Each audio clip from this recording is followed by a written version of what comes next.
قطع میں ایسا نہیں ہوتا، قطع کا صرف دوسرا اور چوتھا مصرع ہم ردیف کو ہم قافیہ ہوتا ہے، یہ فرق ہے۔ وہ تو دونوں میں 4 مصرے، پھر اگر 5 مصرے ہو جائیں تو اس میں 5 مصرے ہوتے ہیں تو وہ کہلاتی ہے مخمس، 6 مصرے ہو جائیں تو وہ کہلاتی ہے مسدس۔ اور یہ جو مسدس جس کی میں بات کر رہا ہوں، ایسی نظم جس کے ہر بند میں 6 مصرے ہوں مسدس کہلاتی ہے، اور اس وقت ہمارے جو زیر نظر نظم ہے اس کی ہر بند میں 6 مصرے ہیں، تو یہ ہے مسدس۔ آگے تو مسدس اور مخمس ترکیب مند اور ترکیب مند ہوتی ہیں، پھر مصفہ ہوتی ہے، مثنوی ہوتی ہے، وہ انشاءاللہ جب اس پہ ہم بات کریں گے تو میں آپ کو یہ بات سارے تفصیل سے سمجھا دوں۔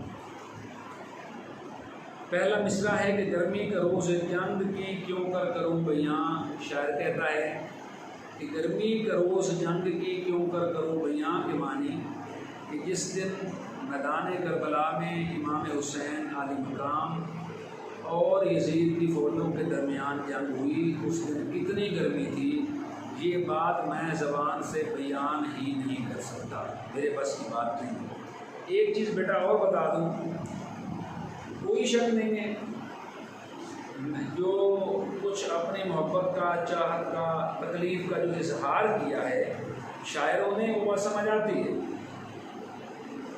لیکن کچھ چیزیں ایسی ہوتی ہیں جو حادث سے بڑھ جاتی ہیں، جو ناممکنات میں شمار ہوتی ہیں۔ شاعر محض اپنی شاعری میں بات کو بڑھا چڑھا کے بیان کرتا ہے، وہ کہلاتی ہے مبالغہ آرائی۔ اور آپ کو بتاؤں کہ اس معاملے میں مبالغہ آرائی کرنے میں میر انیس کا کوئی ثانی نہیں۔ آگے ہم پڑھیں گے ساتھ ساتھ، انسانی عقل ان باتوں کو تسلیم کرنے سے قاصر ہے جو باتیں بڑے آرام سے میر انیس نے اپنی شاعری میں بیان کر دی۔ کہتا ہے ڈر ہے مثل شمع نہ جلنے لگے زباں، مثل کے معنی ہوتا ہے کی طرح، شمع ہوتی ہے شمع کی طرح۔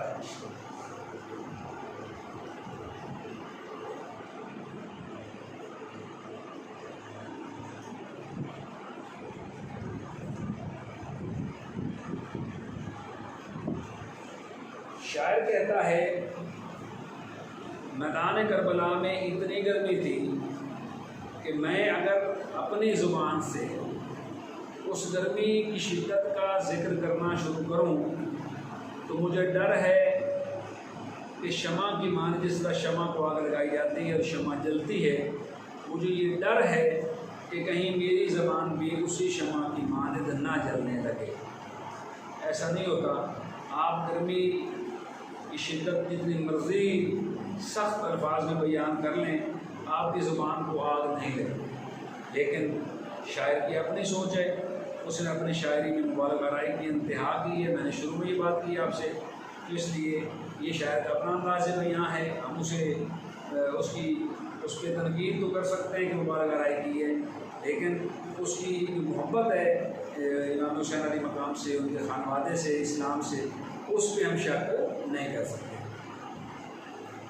وہ لوگ الحذر مراد ہے توبہ توبہ، ہم جیسے گرمی سے پریشان ہوتے ہیں تو کہتے ہیں الحذر توبہ توبہ۔ وہ حرارت کے الامان سے مراد ہے امان چاہنا، امان مانگنا، اللہ تعالیٰ کی کا رحم مانگنا۔ الاما اور الحذر سے مراد آپ توبہ لے سکتے ہیں۔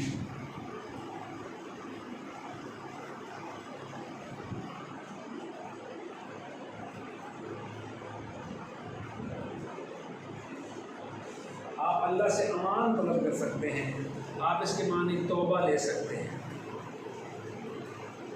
رن کی زمین تو سرخ تھی اور زرد آسمان، رن کہتے ہیں میدان جنگ۔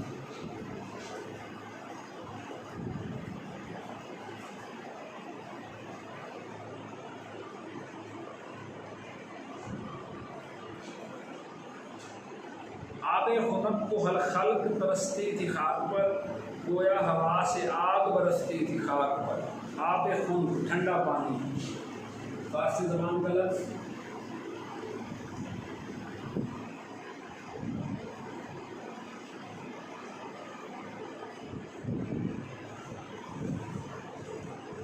پورے بند کے حوالے سے اگر ہم بات کریں تو شاعر کہتا ہے کہ میدان کربلا میں اس روز یزید کی فوج اور امام عالی مقام حضرت امام حسین کی خانوادے اور ان کے لوگوں کے درمیان جس روز کربلا کے میدان میں جنگ لگی، تو اس دن کی گرمی کی جو صورت حال ہے، جو شدت ہے، اس کو شاعر نے اپنے الفاظ میں بیان کیا ہے۔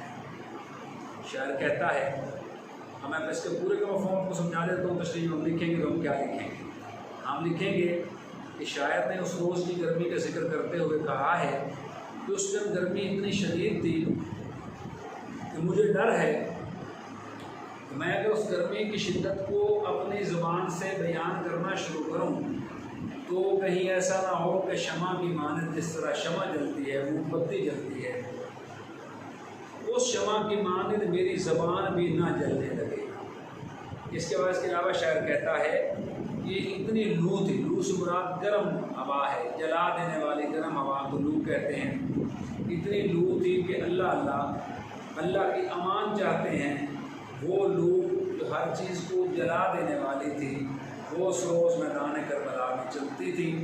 اور کیا ہوتا تھا کہ زمین جو تھی جہاں پہ جنگ ہو رہی تھی وہ سرخ تھی، کیونکہ اس پہ مسلمانوں کا خون ناحق گرتا تھا، یزیدیوں کا خون پلید بھی گرتا تھا، اور زمین تو کہتا ہے سرخ تھی، اور حدت کی وجہ سے، سورج کی حدت کی وجہ سے، سورج کی گرمی کی شدت کی وجہ سے زمین کا رنگ تبدیل ہو کے سرخ ہو گیا تھا۔ یعنی جس طرح لوہا اس کو آپ گرم کرتے ہیں بھٹی میں، جب گرم کر لیا جاتا ہے تو اس کا رنگ لال ہو جاتا ہے، سرخ ہو جاتا ہے۔ وہ بات یہاں شاعر نے بیان کی کہ جس طرح لوہا تپنے کے بعد، گرم ہونے کے بعد سرخ رنگت اختیار کر لیتا ہے، اس وقت سورج کی شدت کی وجہ سے، حدت کی وجہ سے، گرمی کی شدت کی وجہ سے جو زمین کا رنگ ہے وہ سرخ ہو چکا تھا، جبکہ آسمان زرد تھا، پیلا تھا۔ عام طور پہ پیلا رنگ بیماری کی علامت ہے۔ بندے جب بیمار ہو تو اس کا رنگ پیلا ہو جائے تو کہتے ہیں یار تم بیمار تو نہیں ہو۔ تو وہ بات شاعر نے بیان کی کہ گرمی کی شدت اتنی تھی کہ آپ آسمان کی طرف نگاہ نہیں کر سکتے تھے، اور کرتے تھے تو آسمان کا رنگ زرد ہو چکا تھا، آسمان کا رنگ مرجھا چکا تھا، اور اس کا رنگ بیماروں جیسا ہو چکا تھا۔ پھر کہا کہ خلق یعنی مخلوق اللہ کی بنائی زمین پر کس چیز کو ترستی تھی؟ ٹھنڈے پانی، ٹھنڈا پانی دستیاب نہیں تھا۔ ہم یہ واقعہ بہت سے لوگوں سے سن چکے کہ امام حسین علی مقام اور ان کے خانوادے کا، ان کے خاندان کا، یزید کی افواج نے پانی دریائے فرات کا بند کر دیا تھا۔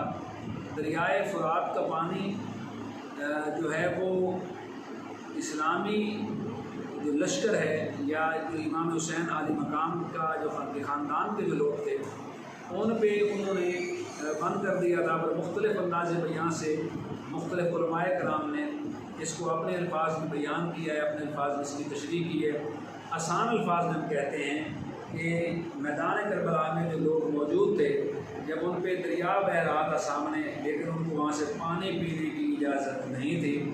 اگر وہ پانی مانگتے کیونکہ تعداد میں یزید کی فوج بہت زیادہ تھی، ان کے مقابلے میں امام حسین علی مقام کی فوج کی تعداد کم تھی، وہ لڑنے پہ نہیں گئے تھے، وہ تو کوفہ کے بلانے والوں پہ گئے، اور وہ لوگ تو وہاں پہ اسلام کی تبلیغ کے لیے گئے، اسلام کو پھیلانے کے لیے گئے۔ انہیں تو اس بات کا کی سوچ ہی نہیں تھی، ان کے خیال میں تو یہ بات تھی نہیں کہ وہاں جا کے ہمارے ساتھ حالات کیسے ہوں گے۔ وہ تو نہتے تھے، خالی ہاتھ تھے۔ یزید کی سوچ یہ تھی کہ وہ امام حسین کو گرفتار کر کے لائیں یا انہیں کہیں میرے ہاتھ پہ بیعت کر لیں۔ تو امام حسین علی مقام نے شہادت کو ترجیح دی۔ انہیں اس بات کا اچھی طرح احساس تھا کہ اگر میں نے یزید کے ہاتھ پہ بیعت کر لی تو میرے نانا نبی کریم صلی اللہ علیہ وآلہ وسلم کا لایا ہوا اسلام جس شکل میں آج موجود ہے اس شکل میں موجود نہیں رہے گا۔ تو آخری بات ہم لکھیں گے اس میں، وہ آپ دیکھ سکتے ہیں، گویا ہوا سے آگ پرستی ہے خاک پر سے مراد یہ ہے، شاعر کے کہنے کے مطابق گرمی کی شدت اتنی تھی کہ کہ جب ہوا چلتی تھی تو ایسے لگتا تھا جیسے وہ ہوا نہ ہو بلکہ جلتی ہوئی آگ کے بگولے ہوں، اور وہ جلتی ہوئی آگ کے جو بگولے ہیں وہ خاک پر برس رہے ہیں۔ یہ ہمارا پہلا من تھا۔ تو اس حوالے سے کوئی سوال ہو، کوئی بات آپ کو سمجھ نہیں آئی ہو تو آپ پوچھ سکتے ہیں۔ انشاءاللہ باقی باتیں ہم کریں گے اگلے کلاس میں۔ بہت شکریہ، اللہ حافظ۔